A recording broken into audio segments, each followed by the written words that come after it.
கர்த்தருக்கு ஸ்தோத்திரம். மார்ச் 13. கிறிஸ்துவுக்குள் பிரியமானவர்களே, அனுதினமும் தேவனோடு. இன்றைய தலைப்பு தவறாத டைமிங். என் ஆத்துமாவை தேவனையே நோக்கி அமர்ந்திரு, நான் நம்புகிறது அவராலே வரும். சங்கீதம் 62:5. நம்பிக்கையுடன் காத்திருதலின் அவசியம்.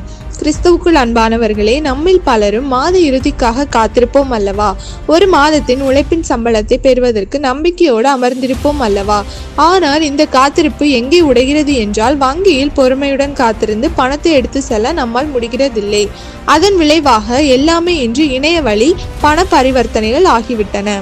ஆனால் ஊதியத்திற்காக மட்டும் பொறுமையுடன் காத்திருக்க எப்படி முடிகிறது? எஜமானிடம் கொண்டுள்ள நம்பிக்கை. அதே போன்று கிறிஸ்தவ வாழ்க்கையிலும் நாம் எதிர்பார்த்திருக்கிறதை தேவன் நமக்கு தரும் வரை நம்பிக்கையோடு காத்திருக்க வேண்டும். நாம் நம்புவதை தேவன் நமக்கு நிச்சயமாக தருவார்.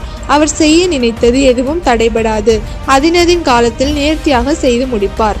அருமையானவர்களே, நாமும் தேவனுடைய கரத்திலிருந்து எதையாகிலும் எதிர்பார்த்து காத்திருக்கும் போது நம்பிக்கையுடையவர்களாய் தேவன் நமக்காக நியமித்திருக்கும் காலத்தை எதிர்நோக்கி இருக்க வேண்டும். உங்களுக்கான தேவ திட்டமானது அவராலே அவரது அட்டவணையில் நிச்சயமாகவே குறிக்கப்பட்டிருக்கிறது. ஏன் இன்றைய தினம் கூட தேவன் உங்களுக்காக குறித்த நாளாக இருக்கலாமே. விசுவாசத்தை பாழாக்காதே. எனவே நாம் தேவனுக்காக காத்திருக்கும் போது பொறுமையை இழந்துவிடக் கூடாது.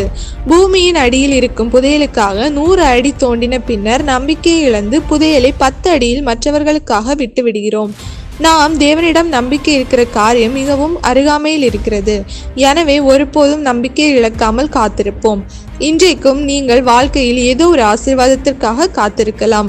உங்களுடைய வாழ்வில் மகிழ்ச்சியான செய்தி மிக விரைவில் இதோ. தேவ பிள்ளைகளே, தேவனையே நம்பியிருங்கள்.